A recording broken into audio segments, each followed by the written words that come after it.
Bonjour à tous, allez, bienvenue dans cette vidéo où je vais vous donner mon avis sur le X-T3. En effet, Fuji est de retour avec de nouvelles technologies et c'est le X-T3 qui va les inaugurer, en l'occurrence un nouveau capteur et un nouveau processeur. Alors, si vous voulez une présentation détaillée de ce nouvel appareil photo, je vous invite à aller voir la vidéo complète que j'ai faite à ce sujet lors de son annonce. Je vais essayer d'ici de me concentrer plutôt sur la partie test, même si évidemment je vais vous faire un petit rappel des caractéristiques pour tous les gens qui rechercheraient des informations sur le X-T3 et qui tomberaient ici un peu par hasard.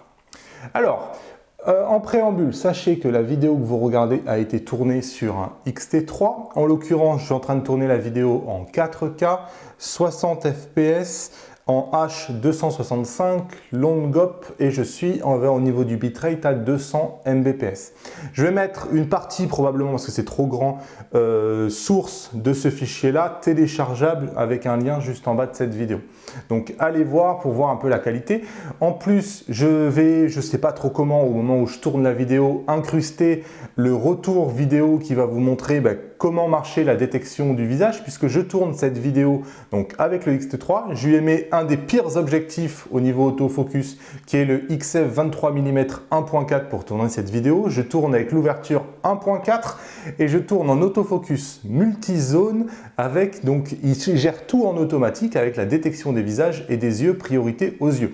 Bon, si vous n'avez rien compris, c'est pas très grave, tout ça pour vous dire que je vais essayer de vous montrer comment réagit concrètement ce X-T3 quand on lui donne les commandes et quand on lui dit débrouille-toi pour faire l'autofocus sur l'œil et vous allez pouvoir voir avec le retour vidéo comment il se comporte. Bref.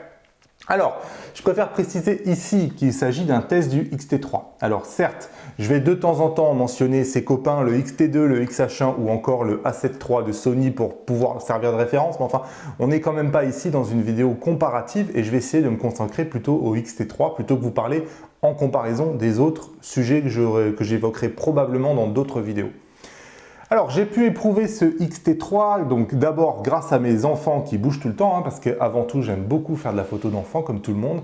Une épreuve, je suis allé ensuite couvrir une épreuve de championnat du monde de wakeboard et j'ai fait une journée dans une réserve africaine.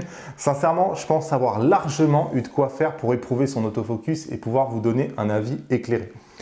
Alors, le X-T3, il conserve le design qui a été inventé lors du X-T1. Chaque génération, il y a eu un apport de modification, d'amélioration ergonomique et encore une fois, le X-T3 ne fait pas exception. C'est un boîtier qui est léger. La particularité, c'est de proposer quasiment un bouton ou une molette pour chaque fonction. Alors, c'est un peu ce qui rend si fun les Fuji à utiliser, c'est-à-dire que vous allez avoir une molette pour régler la vitesse, une molette pour les ouvertures, les ISO, la mesure de la lumière, la correction d'exposition, pour changer les modes. Bref, vous n'avez pas du tout besoin de trifouiller dans des menus souvent compliqués, etc. Ici, avec la molette, vous pouvez directement prendre la bonne valeur ou savoir à quelle valeur vous en êtes sans devoir trifouiller un menu dans lequel vous n'allez rien comprendre et vous allez vous perdre. L'ergonomie, clairement chez les Fuji, elle est reconnue unanimement comme étant une des plus sympas sur le marché. Vous avez les molettes qui sont verrouillables pour ne pas les changer par inadvertance. Et au rayon des nouveautés sur ce X-T3, vous avez une molette de dioptrie qui est elle aussi maintenant verrouillable. Vous avez une molette de correction d'exposition qui est un peu plus petite pour plus qu'elle tourne. Vous savez, quand vous mettez l'appareil photo dans le sac et que vous le sortez, la molette elle avait tendance d'être à fleur de boîtier et donc elle avait tendance de tourner toute seule dans le sac. Ici, c'est terminé grâce à ce nouveau petit changement de design. Ensuite, vous avez les boutons qui sont un peu plus gros pour un peu plus de confort. J'aurais préféré au niveau des boutons, là je vois l'autofocus qui rame. Encore une fois, je suis dans les pires conditions pour tourner cette vidéo, donc vraiment c'est un test un peu extrême. Donc au niveau des boutons, j'aurais préféré par exemple que le bouton AEL se transforme en gros bouton AF On. Bon, ça n'a pas été le cas pour cette itération-là, mais en tout cas les boutons sont plus gros et vous allez les trouver plus facilement. Sachez aussi que le grip est un poil plus prononcé pour l'avoir mieux en main, mais enfin ça ne va pas changer grand chose, il y en a qui s'en aperçoivent même pas. Et les molettes sont plus fermes, sincèrement les molettes avant étaient assez souples, maintenant encore une fois je pense que c'est pour pas qu'on puisse modifier des valeurs par inadvertance. Ici encore une fois les molettes étant plus fermes, vous allez moins les changer et il va falloir vraiment faire une action volontaire pour modifier la valeur. Bref, en tout cas je pense sincèrement que l'ensemble affiche une certaine maturité et tout respire la qualité malgré le Made in China qui semble inquiéter beaucoup de gens. Sincèrement, la qualité de construction, elle est absolument irréprochable. Alors, à l'arrière de l'appareil, vous allez comme d'habitude y trouver un écran inclinable selon 3 axes. En fait, vous allez tout simplement pouvoir incliner l'écran donc vers le haut ou vers le bas, aussi bien en paysage qu'en portrait. Voilà, hop, ouais, en portrait. Donc les deux marchent très bien. Alors, sachez que c'est un appareil photo qui est extrêmement personnalisable. Vous avez 6 boutons personnalisables sur cet appareil photo-là. À noter en plus que comme maintenant vous avez un écran tactile, vous avez la possibilité d'utiliser l'écran tactile pour mettre des gestes configurables qui vont venir enrichir les 6 boutons déjà personnalisables. Autant dire que vous pouvez personnaliser jusqu'à 10 actions facilement. Donc c'est vraiment très confortable. Vous avez un nouvel écran tactile, donc quand je dis nouveau, c'est que le XT2 n'en avait pas, donc c'est le même écran tactile que le XH1, mais pas tout à fait le même, on va en parler. Et cet écran-là, il va vous permettre de changer l'emplacement du collimateur en touchant à l'endroit que vous voulez. Et ensuite, il va vous permettre donc de configurer, d'utiliser des gestes tactiles pour appeler certaines fonctions. Vous pouvez prendre des photos en touchant l'écran. Vous pouvez zoomer et dézoomer sur l'écran sur une photo en faisant les gestes courants qu'on applique déjà sur les smartphones. Bref, autant dire que c'est quand même un haut niveau de personnalisation et une ergonomie qui est adaptée même à des experts. Alors, l'écran tactile, il peut aussi être utilisé comme un trackpad. Donc, vous savez, quand vous êtes avec le viseur, vous avez la possibilité de mettre votre doigt sur l'écran et en fait, vous allez utiliser le doigt qui est sur l'écran comme une souris, comme un trackpad en fait, qui va vous permettre de déplacer le collimateur que vous voyez dans votre viseur. Donc ça aussi, et sincèrement, c'est là où c'est différent du XH1. Je trouve la réactivité de l'écran meilleure que celle du XH1. Ici, ça répond de manière plus rapide et c'est plus fiable, ça lag moins finalement que sur le XH1. Donc c'est le même écran, mais finalement il y a eu cette petite nouveauté qui m'a étonné, qui est que l'écran affiche une meilleure réactivité. Alors Fujifilm a évidemment conservé les mêmes menus que ceux du XT2. Alors malheureusement j'aurais bien aimé quelques améliorations, il y a toujours certains trucs qui me font pester. Alors ça paraît anecdotique, mais clairement un truc qui m'énerve, c'est que les menus... l'appareil ne retient toujours pas l'endroit où vous étiez dans les menus. Donc si vous quittez un menu et que vous revenez, il faut tout reparcourir pour retrouver l'endroit où vous étiez. Ça, c'est toujours quelque chose qui m'énerve. De même que le retardateur qui s'enlève automatiquement lorsque l'appareil photo se met en veille, c'est toujours quelque chose que j'ai trouvé pénible. Pour autant, on a le menu qui, je trouve, est plutôt bien organisé chez Fuji. Alors, comme dans tous les systèmes, il faut toujours comprendre la logique du système, mais une fois que vous avez compris la logique du menu, sincèrement, il n'y a pas tant d'options que ça. En plus du menu, vous avez un menu Quick qui va vous permettre de changer très rapidement une bonne partie des réglages. Et évidemment, encore une fois, tout est personnalisable. Le menu Quick, lui, la nouveauté, c'est qu'il est maintenant tactile. C'est d'ailleurs le seul menu tactile de l'appareil photo, puisque les menus principaux, ils ne le sont toujours pas, malheureusement. Ça va laisser des sources d'amélioration pour le XT4. Bref, si vous êtes habitué des réflexes, potentiellement, le fait de devoir changer les molettes, ça ne vous emballe pas. Donc, et Fujifilm a pensé à vous puisque maintenant vous allez avoir la capacité d'utiliser une ergonomie réflexe, c'est-à-dire de pouvoir changer l'ouverture, les ISO et la vitesse directement avec les molettes avant et arrière, exactement comme sur un réflexe. Donc sachez maintenant que c'est entièrement possible. Le viseur, en tout cas, à ma connaissance, c'est ce qui se fait de mieux à ce jour. Je ne connais pas un appareil photo qui a un meilleur viseur. Il est extrêmement lumineux. On parle ici de 800 nits, c'est énorme. Un taux de rafraîchissement de 100 images par seconde. Pas de lag dans le viseur, franchement, c'est ultra efficace. Même en basse lumière, c'est vraiment un bon viseur très confortable. Il n'y a vraiment pas beaucoup de reproches à faire finalement au moment de faire le bilan en termes d'ergonomie sur cet appareil photo. Je l'ai dit tout à l'heure, j'aurais préféré avoir un bouton AF On. Mais enfin, tous les boutons étant personnalisables, on peut mettre la fonction AF On à l'endroit que ça nous va sur l'appareil photo. Donc ça fonctionne bien. J'aurais préféré évidemment que l'écran tactile soit encore mieux. On est toujours assez loin globalement de ce qu'on connaît par exemple sur un iPhone. L'écran reste réactif, mais enfin il n'est pas aussi réactif que l'écran d'un smartphone. Et ça, encore une fois, il y a un peu de travail, je pense, pour rejoindre la qualité des écrans de smartphone. Alors le XT3, il dispose d'un capteur qui est rétroéclairé. Si c'est du chinois pour vous, ça signifie tout simplement qu'il dispose de la meilleure technologie actuellement disponible sur le marché. Vous avez un capteur qui est de 26 millions de pixels et d'un processeur qui est ultra rapide. Alors, il n'y a absolument rien qui manque à l'appel lorsque vous regardez les ports à droite et à gauche.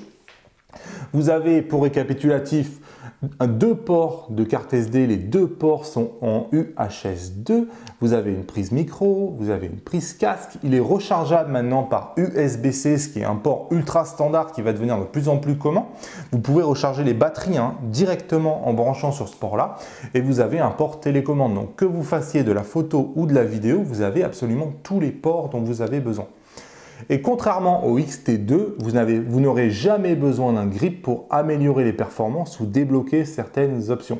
Alors j'ai vu effectivement certains commentaires qui disent ici et là que le XT3 a toujours besoin d'un grip pour améliorer ses performances. Je préfère préciser que franchement j'ai testé, j'ai vérifié que si je mets le grip et si je ne mets pas le grip, à aucun moment l'appareil photo n'est plus rapide avec le grip. Donc je vous confirme bien d'après mes tests que ce XT3, il peut se débarrasser complètement du grip et vous fournir les meilleures performances. Alors le principal atout du XT3, c'est son autofocus. Clairement, c'est un autofocus qui est rapide et précis, qui est vraiment très rapide et très précis même. La mise au point, elle est instantanée. Alors le problème, c'est que franchement, elle était déjà instantanée sur le XT2. Sauf que là, la nouveauté, c'est que même les objectifs anciens en bénéficient. Je ne sais pas du tout ce qu'est en train de tourner cette vidéo. S'il faut, c'est une catastrophe. Mais clairement, on peut prendre des objectifs qui avant étaient vraiment très lents et leur faire des choses qu'on n'aurait pas imaginées avant le XT3. Ici, encore une fois, j'espère que ça se passe bien, mais le XCF 23 mm 1.4, c'est un autofocus qui est hyper lent. Là, je l'utilise pour faire une vidéo en 1.4. Je suis en train de pousser les limites un peu fort probablement. En tout cas, vous avez maintenant des collimateurs partout. Et l'appareil va pouvoir fonctionner en corrélation de phase sur toute la surface et même en basse lumière. Car oui, la nouveauté, c'est que lorsque la luminosité est très faible, il va être difficile de prendre à défaut l'autofocus. Ça fonctionne vraiment extrêmement bien. Vraiment, la basse luminosité, c'est peut-être l'endroit où le gain est le plus notable. Il y a vraiment une différence énorme entre le XT2 et le XT3. Le XT3 va vraiment pas hésiter du tout et la mise au point va se faire quasiment instantanément. Alors, d'après les slides de chez Fuji, on passe de quelque chose comme 18% de réussite quand vous étiez dans des endroits très sombres à des choses genre 90-95% de réussite. Pour vous dire que le gain est abyssal. Encore une fois, je parle uniquement du domaine de la basse luminosité. Je pense sincèrement que les hybrides vont commencer à chatouiller l'autofocus des réflexes.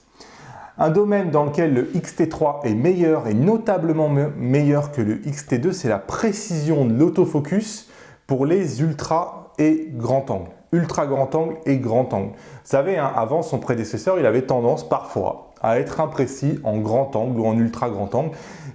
Il se trompait un peu. Ici, franchement, ce bug-là, il est absolument exterminé avec le XT3 qui est précis, même lorsqu'on est dans des grands angles et des ultra grands angles. Donc, plus aucun problème.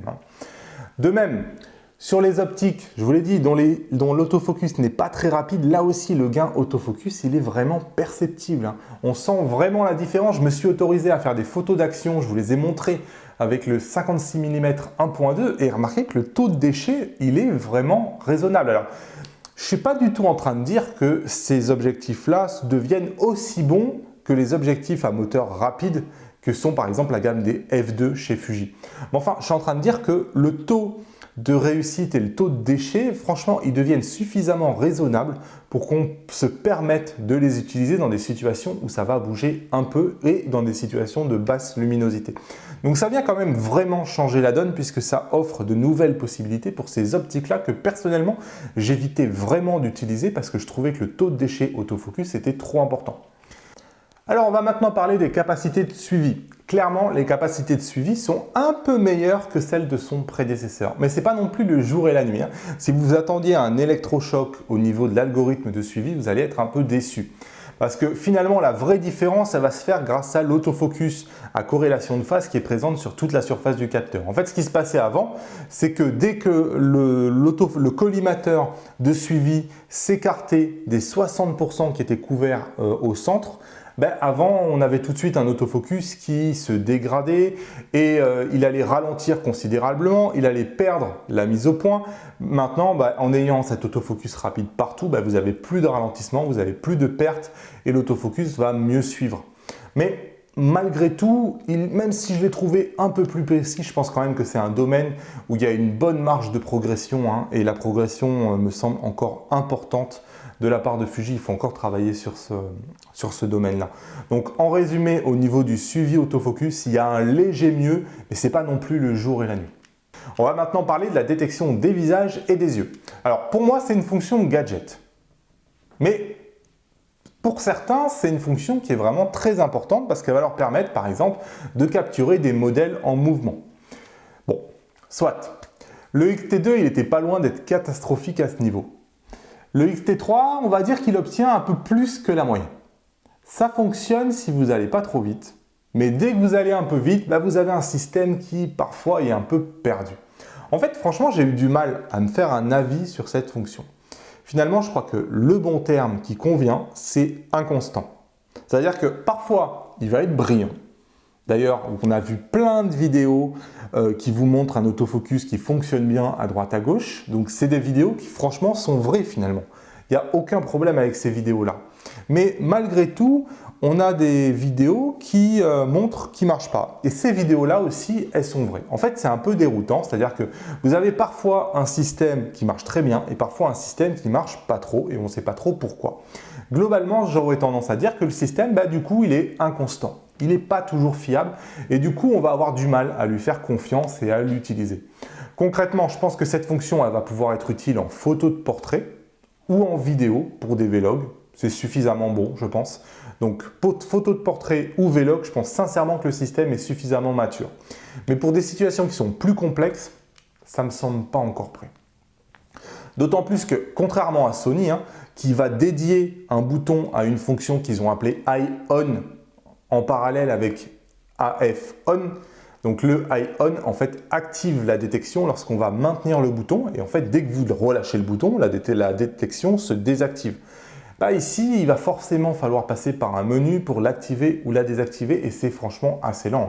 Avec un bouton Eye On, hop, vous enclenchez pour activer la fonction, vous relâchez pour que la fonction elle n'existe plus, ça va super vite.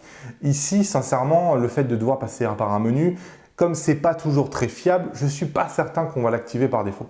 Je pense que clairement Fuji a ici une fonction qui va faire l'objet de mise à jour dans les mois à venir. Il y a vraiment des choses à faire puisque Sony fait mieux et surtout en fait ce que fait mieux Sony c'est que c'est plus fiable et rapide pour l'instant. Mais n'oubliez pas, Fuji fait des mises à jour régulièrement et c'est clairement quelque chose qui va être facile à améliorer avec un nouveau firmware. N'oubliez pas que le X-T2 d'aujourd'hui, il est tellement plus performant que le X-T2 lors de sa sortie, donc je fais vraiment confiance pour travailler sur ce genre de sujet. Allez, ça tombe bien d'avoir un autofocus rapide parce que l'hybride, il va faire des rafales à une cadence effrénée. Sur le papier, vous avez 30 images par seconde avec un crop de 1,25 en obturateur électronique, 20 images par seconde sans crop si vous utilisez l'obturateur électronique et enfin 11 images avec l'obturateur mécanique. Sincèrement, j'ai essayé d'identifier l'effet de distorsion typique justement de l'obturateur électronique quand vous essayez de capter des objets en mouvement. Il est en large diminution par rapport à celui du X-T2. Clairement, j'ai fait par exemple un test avec mon portail et sur le X-T2, j'ai le portail qui est un tout petit peu tordu. Sur le X-T3, il reste parfaitement droit. Alors, il faudra évidemment toujours faire attention, on n'est pas sur une absence complète de distorsion, mais disons qu'il y a quand même un net progrès dans ce domaine-là. Bref, tout fonctionne comme promis. Mon seul regret finalement dans ces rafales-là, c'est le buffer de l'appareil qui sans être ridicule, loin de là, mais c'est pas non plus ce qui te fait de mieux. C'est-à-dire qu'en JPG, c'est une machine de guerre, il peut manger beaucoup de JPG, mais en RAW, on est autour de 35 photos. 35 photos, si vous arrivez à faire une rafale de 30 images par seconde, ça veut dire une seconde de rafale en fait. Donc si vous allez avec l'obturateur mécanique à 11 images secondes, vous avez environ 3 secondes de rafale, donc c'est suffisant la plupart du temps, mais ça laisse pas beaucoup de marge de manœuvre si vous allez anticiper un peu trop l'action. Bref, j'aurais vraiment apprécié que Fuji augmente son buffer pour pouvoir faire des rafales beaucoup plus longues. Alors, lors de mes tests, j'ai pas pu atteindre 30 images secondes en fait en AFC 30 images secondes, pour moi, c'est uniquement si vous êtes en AFS, c'est-à-dire que la mise au point n'est pas refaite entre deux images. C'est-à-dire que dès que vous activez AFC, sincèrement, je n'ai pas pu dépasser les 21 images par seconde. 21 images par seconde, c'est plus que le Sony A9, hein, c'est monstrueux. Mais tout ça pour dire quand même que les 30 images par seconde ne me semblent pas atteintes en AFC. En obturateur mécanique, hein, j'ai réussi sans problème à tenir les 11 images par seconde. Bref, en définitive, en tout cas, il y a eu une histoire avec le XT3, une histoire de crop de 1,25, donc avec des images qui sortent à environ 16 millions de pixels pour obtenir des cadences supérieures. Sincèrement, c'est quasiment presque inutile finalement d'avoir complexifié les choses en parlant de ce crop là, puisque l'appareil photo sait faire des images à 20 images par seconde sans crop. Donc, et quand il promet des images à 30 images par seconde, de toute façon, il n'arrive pas à les tenir. Donc, autant dire que l'appareil photo est capable de faire des rafales à 20 images par seconde en AFC et sans crop. Et franchement, c'est déjà une cadence incroyable.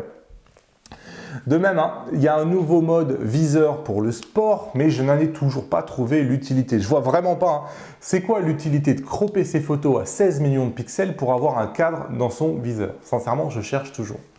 Il y a une nouvelle option pré-prise de vue en obturateur électronique. Hein. Alors, elle permet d'anticiper la rafale. Et en fait, au moment où vous faites la mise au point, au lieu de démarrer la prise de vue uniquement quand vous appuyez à fond, il va démarrer la prise de vue au moment où vous faites la mise au point. Alors, je ne suis pas sûr que ça soit si utile que ça, d'autant plus qu'on a un buffer sur lequel il faut quand même faire attention de démarrer au bon moment. Mais si vous avez toujours l'impression d'être un peu en retard, cette option elle va vous aider finalement à ne pas louper des images que vous auriez aimé capturer. En résumé, c'est un appareil qui est taillé pour l'action. Il est au top niveau de ce qui se fait aujourd'hui. Pour moi, hein, il n'existe pas du tout plus rapide sur le marché. Vous aurez du mal à trouver une situation qui va vraiment le mettre à défaut. Il est bon dans tous les domaines, c'est simple. Il est bon, rapide, précis, que vous soyez en pleine lumière, que vous ayez du contraste, pas de contraste, que vous soyez dans des situations de basse luminosité, que vous soyez avec des objectifs récents, que vous soyez avec des objectifs anciens. Je pense sincèrement qu'au niveau autofocus, c'est un appareil photo qui est pas loin d'être parfait. Allez, pause dans ce test pour faire un bilan de cette première partie de test qui a été tournée donc avec le XT3 et un XF 23 mm 1.4 avec la détection des visages activée. C'est un des objectifs les plus lents de la gamme, donc c'est pour ça que je l'ai pris pour tourner cette vidéo. Et je trouve qu'après avoir regardé un peu le rush, ça suit quand même finalement pas mal. Hein. Et il faut bien penser qu'il est en train d'ajuster l'autofocus en permanence sur l'œil, donc l'autofocus bouge en permanence, notamment quand je fais ça. Et malgré tout, ça suivait pas mal. Donc les résultats sont, je trouve, plutôt bons. Alors sachant que j'ai fait exprès, hein, j'avais pas allumé d'éclairage, on voit un peu de scintillement, j'ai vu qui est dû en fait à l'ampoule classique qui était dans la pièce. Et comme je filme en 1.4 sans filtre ND, la vitesse elle respecte pas forcément les standards d'électricité et du coup on se tape le scintillement de l'ampoule. Alors, j'avais laissé une option en plus autofocus pour avoir des transitions douces que j'avais utilisées lorsque j'ai fait des tests. Et en fait, cette option-là, elle permet lorsque vous passez d'une mise au point sur un objet A vers un objet B, d'avoir une transition douce pour pas passer pour pas avoir une transition trop brute qui est pas très jolie en vidéo. Et donc du coup ici, comme j'avais laissé cette option-là, c'est vrai que parfois on avait l'impression que c'était un peu plus lent, mais c'est uniquement dû à cette option. J'aurais dû modifier l'option pour lui dire de ne pas faire la transition dans cette vidéo. Donc là maintenant je l'ai modifié, en l'occurrence cette option. Pour info, le XT3 il était sur son grip. Le grip, je ne mets jamais de batterie dedans. Par contre, je l'alimente avec l'électricité, donc avec le chargeur qui est fourni dedans. Et il y a une seule batterie qui était dans le XT3. En fait, c'est la configuration que j'utilise avec mon XT2 et ça me permet d'être en mode batterie illimitée. En fait, ça permet de brancher l'appareil photo sur le secteur et de jamais s'occuper de la batterie, sauf que ça n'a pas du tout marché avec le XT2. En l'occurrence, dans cette configuration là, au bout de 30 minutes, j'ai continué à parler comme un con devant l'appareil photo et la batterie était épuisée, le XT3 était vide. Donc tout ça pour dire que le X-T3 va consommer beaucoup plus de batterie, notamment dans cette situation-là où je tire énormément, puisque on fait du 4K 60 fps, détection des visages, d'autofocus en permanence, donc on est clairement dans le pire des cas, mais c'était le but aussi de ce test-là. Et donc voilà, à savoir, ça ne marche pas du tout avec le X-T3. Donc là maintenant, on va voir ce que ça va donner. J'ai mis 2 batteries en plus dans le grip, donc là on a 3 batteries au total, plus la charge qui va recharger les batteries au fur et à mesure qu'elles se déchargent. Ça devrait, j'espère, tenir. Alors pour la suite de ce test, j'ai changé d'objectif puisque maintenant j'ai monté un XF 1655 2.8 dont l'autofocus est plutôt bonne. Donc normalement on n'aura plus d'hésitation au niveau de l'autofocus et j'ai mis l'option pour faire une transition de mise au point entre deux plans de manière rapide. Donc normalement plus d'excuses. Allez, continuons le test. On va maintenant aborder une question qui est délicate parce qu'elle a animé des débats enflammés sur Facebook et sur les forums, c'est la qualité d'image. Parce qu'en fait, il est d'usage, ou en tout cas attendu, entre deux générations, d'obtenir une qualité d'image meilleure, et notamment une montée en ISO en net progrès. Et ici, sur ce X-T3, ce n'est pas le cas, malgré pourtant un capteur rétro-éclairé qui fondait beaucoup d'espoir. Alors, je sais que beaucoup trouvent ça étonnant, mais en fait, dans les faits, quand on explore un peu le sujet, on se rend compte que c'est pas si étonnant que ça. Par exemple, il n'y avait pas eu de gain ISO énorme entre un A7R2 et un A7R3. Donc, bon, ça existe aussi sur du plein format.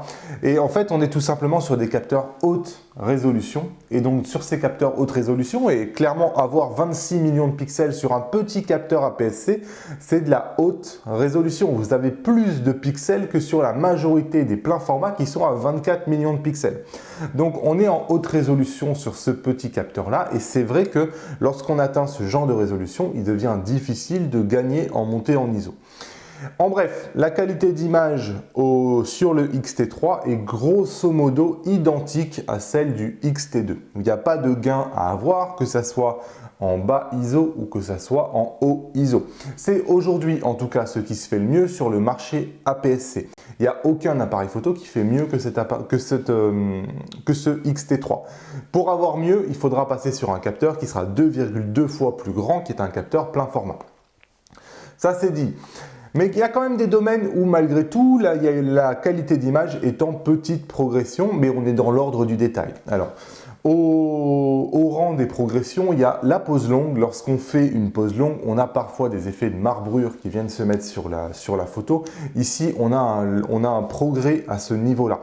On a un progrès aussi au niveau de la résistance du capteur au flair, au niveau des pixels image fantôme, au niveau des tons verts. Là, je vais insister un peu, mais un des défauts qui est attribué au Fuji et qui est attribué au capteur X-Trans, c'est de ne pas être capable de restituer les plus fins détails des tons verts dans les photos. Ici, sincèrement, on est en net progrès. Je vous montre ici à l'image. C'est une image qui est tirée de DP Review, mais clairement, on voit qu'on se rapproche de la qualité qu'on a par exemple sur un autre capteur, sur un capteur Bayer. Donc ici, par rapport au X-T2, on voit beaucoup plus de détails. L'image est plus précise. On est moins dans ce flou impressionniste qu'on avait avant. Malgré tout, on peut dire que grosso modo, la qualité d'image fait du surplace. La dynamique, franchement, j'ai fait des photos, j'ai eu du mal à évaluer et à trouver un gain en dynamique. Il a fallu que je fasse des photos en mode labo, à photographier un mur, à faire varier l'exposition pour arriver à déterminer quand est-ce qu'on perd l'info, etc. et calculer une dynamique. Et là, effectivement, j'ai trouvé un gain d'1 tiers en dynamique. Enfin, tout ça pour dire que sincèrement, c'est marginal et ce n'est pas une raison d'acheter ce X-T3. Si vous cherchiez une meilleure qualité d'image et si vous cherchiez une meilleure dynamique, on est dans l'ordre du détail. Donc voilà, on ne va pas forcément acheter le X-T3 pour cette raison-là. Sachez que toutes les mesures que j'ai pu faire ont été faites sur un fichier RAW dans Lightroom. Donc je n'ai pas du tout travaillé sur un JPG.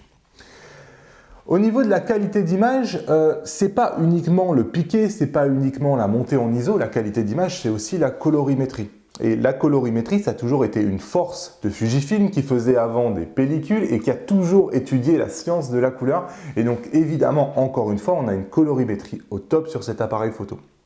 On a évidemment toutes les simulations de films qui sont toujours présentes. Les simulations de films, ça vous permet de personnaliser l'aspect de votre image directement depuis l'appareil photo. On a la simulation de film Eterna qui était jusqu'à maintenant une exclusivité du X-H1 qui est disponible dans le X-T3. Enfin, on a deux nouvelles options qui vont nous permettre de configurer les simulations de films. On a une première option qui permet de donner du relief, de la profondeur aux couleurs. Donc c'est une option qui va vous permettre, je crois que ça s'appelle le Chrome Effect. Ça va vous permettre, par exemple, si vous aviez un rouge, d'avoir un rouge qui va être un peu moins plat, qui va être plus texturé et qui va être plus riche en fait en tonalité de couleur. Donc c'est vraiment une bonne option à essayer sur certaines photos. Vous allez voir sur des photos de fleurs ou sur des photos avec des sujets comme ça qui présentent des grosses dominantes de couleurs vives. Vous allez voir que ça donne vraiment vie à la couleur. Et enfin, vous avez une option qui va vous permettre de réchauffer ou de refroidir une photo qui est monochrome. Donc typiquement, c'est prise avec la simulation de film monochrome ou Acros. Et vous avez la possibilité d'avoir des tons de couleur plus chaudes ou plus froides. Encore une fois, la science de la couleur, c'est vraiment au cœur de l'appareil photo et il n'y a pas beaucoup de constructeurs qui parlent de cette science de la couleur. Et ici, Fujifilm a beaucoup investi, encore une fois, pour que les couleurs soient au top et que vous puissiez tout configurer à loisir sur vos photos pour avoir des JPG qui n'ont parfois pas besoin de développement photo. Allez, parlons d'un autre sujet, Fujifilm et la vidéo. On en a parlé quand même pas mal depuis le début de cette vidéo puisque je vous ai montré un peu les coulisses du tournage de ce test. Malgré tout, Fujifilm et vidéo, ça a toujours fait d'eux, grosso modo. Et c'est que depuis les derniers mois qu'on voit que Fujifilm s'investit énormément sur le secteur. D'abord, il a lancé un X-H1. Et maintenant, en fait, tout ce qui avait été créé pour le X-H1 vient d'être incorporé dans le X-T3 et on est allé encore plus loin puisque maintenant, on a du 4K 60 fps, 4.2.0 10 bits en interne, 4.2.2 10 bits si vous êtes en externe. Donc vous avez les codecs H264, H265, vous avez la possibilité d'utiliser soit du long hop, soit de l'intraframe, vous avez des bitrates qui peuvent aller jusqu'à 400 Mbps, vous avez les ralentis 120 secondes, évidemment vous avez le format F-Log, vous avez maintenant les zébras sont configurables pour qu'ils soient plus ou moins visibles sur votre image et ensuite vous avez toutes les simulations de films que vous pouvez appliquer directement aux vidéos et y compris Eterna qui est une des meilleures simulations de films pour avoir un look génial sur la vidéo. D'ailleurs cette vidéo est filmée avec Eterna. Bref, j'en oublie forcément, il y a 5 pages d'options dans les vidéos, mais la liste des spécifications en vidéo est extrêmement longue et il manque vraiment, à ma connaissance, il manque rien. Alors, je ne suis pas un spécialiste de la vidéo, je ne peux pas prétendre avoir tout poussé au maximum, mais ce que j'ai essayé fonctionnait parfaitement. À noter que lorsque vous faites du 4K 60 fps, vous appliquez un crop de 1,25. Bref, c'est véritablement un second appareil, un appareil vidéo qui est fourni avec l'appareil photo. C'est-à-dire qu'on a presque deux mondes séparés dans l'appareil. Vous avez un menu vidéo qui va vous permettre de paramétrer tout différemment que en vidéo. Et ensuite, vous avez tous les autres menus qui vont s'appliquer en photo. Donc, vous avez vraiment deux mondes à part que vous pouvez personnaliser sans avoir besoin de tout rechanger en permanence quand vous passez de l'un à l'autre. Je pense sincèrement qu'il n'y a pas, à ma connaissance, il n'y a pas beaucoup d'appareils sur le marché qui fait mieux en vidéo, à part les Panasonic. Je pense que Sony est moins bon en vidéo, puisque Sony, par exemple, ne fait pas la détection des yeux en vidéo. Les Sony ne savent pas le faire. Donc tout ça pour nous montrer que je pense que le processeur est largement capable, au niveau de la détection des yeux, de faire aussi bien que Sony. Puisque Fuji donc, le fait en vidéo, Fuji fait en plus le 4K 60 fps, bref, tout ça pour dire que c'est des choses qui sont quand même assez rares et qui montrent la puissance de l'appareil photo. Bref, je le dis juste parce que j'entends sans arrêt que l'herbe est toujours plus verte ailleurs, on se rend bien compte que ce n'est pas le cas. En tout cas, lors de mes tests, tout a fonctionné à merveille. Il n'y a vraiment rien eu à signaler, si ce n'est que j'ai trouvé que l'appareil photo chauffait vraiment beaucoup, mais ça n'a pas créé de dysfonctionnement ou rien de spécial, si ce n'est qu'effectivement, à tenir, il était un peu chaud. La gestion des ISO automatiques en vidéo m'a semblé bonne, avec des changements qui étaient vraiment très progressifs et qui ne créent pas du tout de rupture dans l'image. De même que l'autofocus dont on peut contrôler la transition, je viens de vous l'expliquer juste au moment de la pause là, mais là aussi ça c'est vraiment pas mal, ça vous permet de contrôler complètement le look de votre vidéo et les transitions c'est vraiment ultra important. À noter par contre qu'on a toujours des fichiers tous les 4 Go. Donc vous avez beau tourner une vidéo, vous avez un fichier différent tous les 4 Go, c'est toujours un peu compliqué de s'y retrouver au niveau des rushs.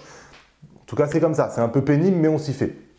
En tout cas, je trouve que en vidéo, c'est vraiment une offre solide.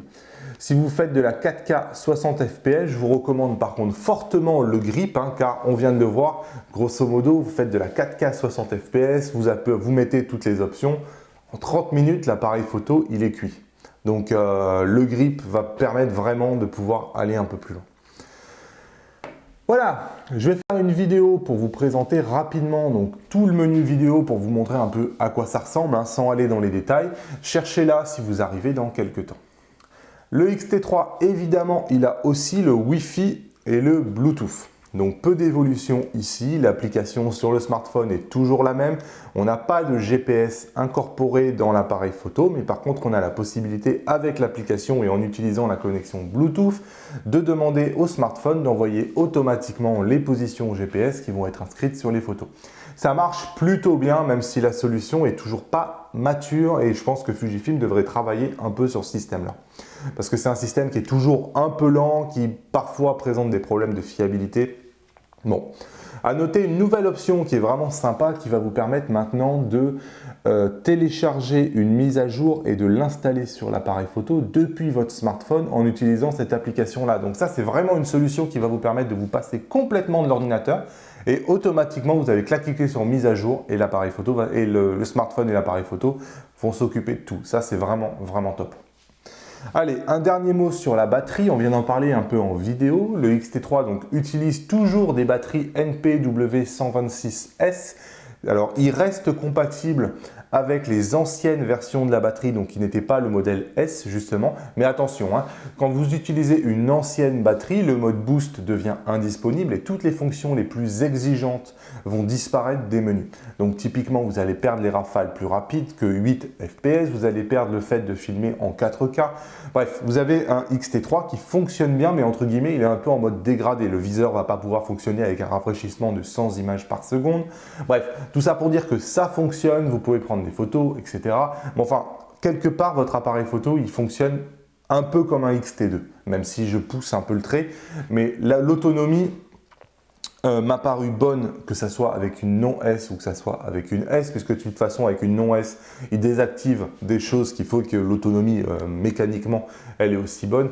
Mais enfin, c'est un appareil photo qui est vraiment fait pour fonctionner, je pense, avec le modèle S. L'autonomie, moi, elle m'a paru bonne. Alors Fuji annonce 15% de mieux que le X-T2. Franchement, moi, je ne saurais pas vous dire.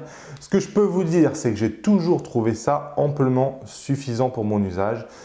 Il faut quand même savoir qu'une batterie va rentrer dans une boîte de tic-tac. Donc, on est sur quelque chose d'extrêmement compact. Vous voyez?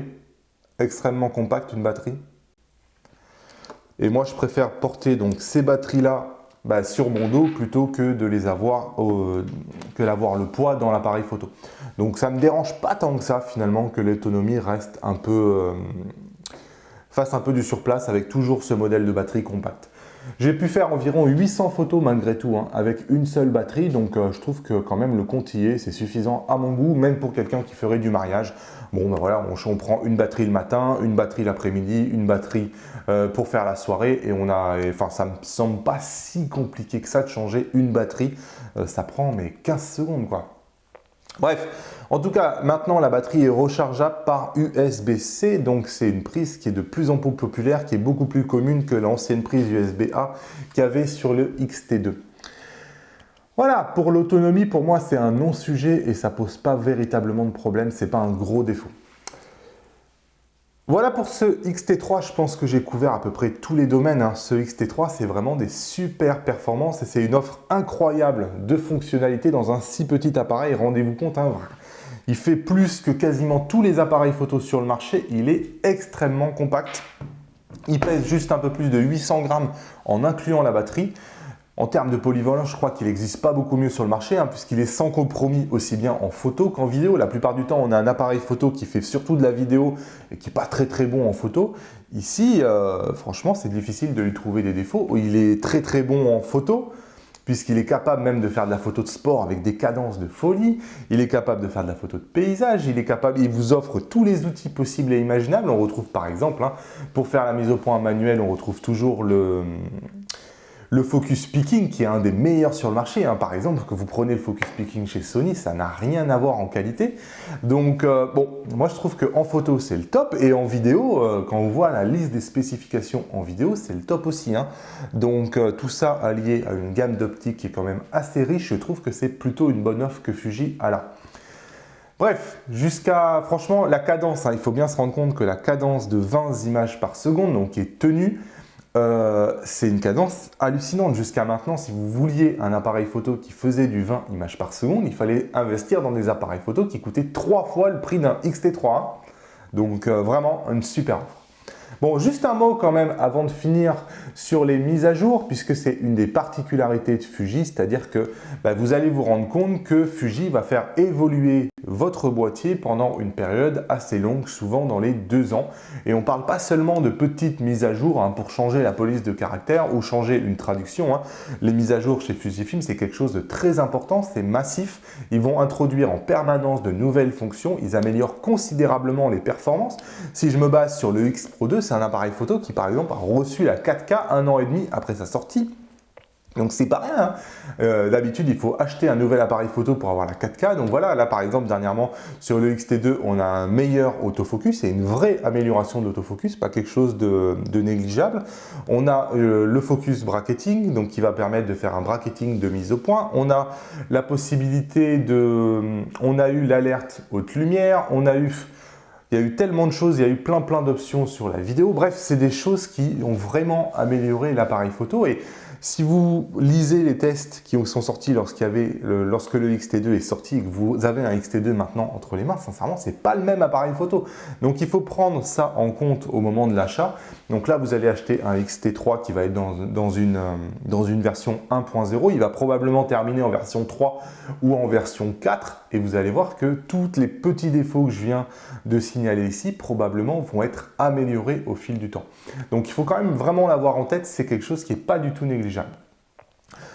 Comment terminer ce test sans quand même parler de la seule chose finalement qui manque à ce X-T3 pour tuer complètement le marché?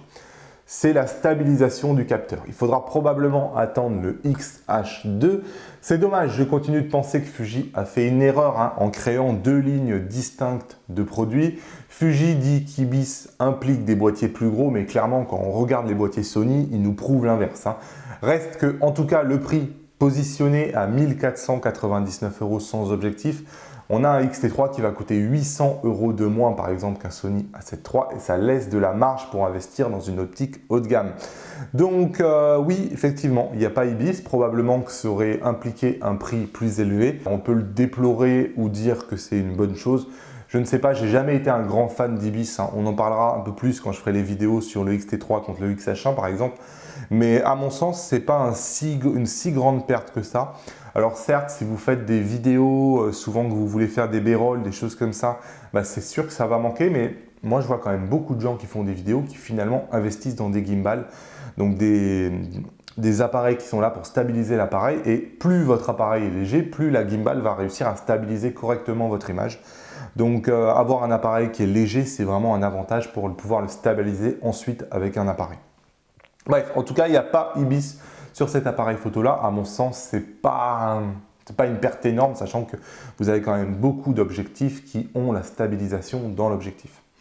Bon, je reçois beaucoup de questions sur « Ouais, Damien, j'ai un X-T2, est-ce que je dois acheter un X-T3? Est-ce que je dois acheter le X-T2? Est-ce que je dois acheter le X-T3 ? Est-ce que je dois acheter le X-T3? Est-ce que je dois acheter le X-H1? Est-ce que je dois acheter le Sony A7 III? J'hésite avec le X-T3. » Bref, alors je vais faire des vidéos, une série de vidéos assez simples, sans vous montrer 50 comparatifs, mais juste pour vous donner mon opinion sur ces sujets-là. Donc, je n'ai pas voulu l'aborder plus que ça dans cette vidéo. On va en reparler donc dans des vidéos à venir. Si vous décidez d'acquérir le X-T3, sachez que je suis en train de préparer une masterclass X-T3, donc de plusieurs heures qui va vous permettre de le prendre en main facilement. Allez sur classe-fuji.com pour voir si elle est déjà disponible. Voilà pour ce gros test du X-T3, j'espère que j'aurai répondu à beaucoup de questions. Voilà, comme d'habitude, en complément de cette vidéo, vous pourrez recevoir le guide de démarrage du fugiste débutant en cliquant sur les 12 conseils qui sont juste là. N'oubliez pas de vous abonner à la chaîne pour ne pas louper les prochaines vidéos. Donc vous avez la cloche qui va vous permettre d'être prévenu des prochaines vidéos. Cliquez aussi sur la cloche juste en bas de la vidéo. Et dites-moi en commentaire, qu'est-ce que vous avez à dire sur tout ça? Est-ce que ce XT3, il vous fait de l'œil? Est-ce que ce XT3, vous pensez qu'il lui manque quelque chose? N'hésitez pas à dire tout ça en commentaire. De même, je suis là pour répondre à vos questions. Donc si vous avez des questions sur le XT3, je vous réponds en commentaire. Allez, merci d'avoir regardé cette longue vidéo et à bientôt sur la chaîne. Salut!